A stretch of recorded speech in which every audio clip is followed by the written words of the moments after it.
Mr. Deputy Speaker, I'm being tempted with something a little more exotic here, but I'm going to stick to plain water. But I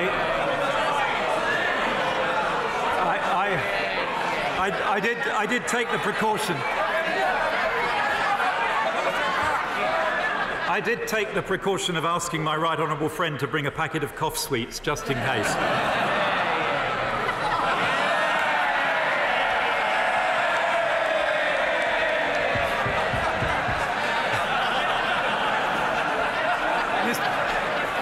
Mr. Deputy Speaker, I shall...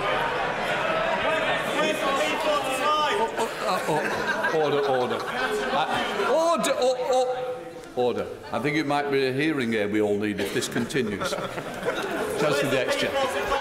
Mr. Deputy Speaker, I shall first report to the House on the economic forecasts of the independent OBR. This is the bit with the long economic-y words in it.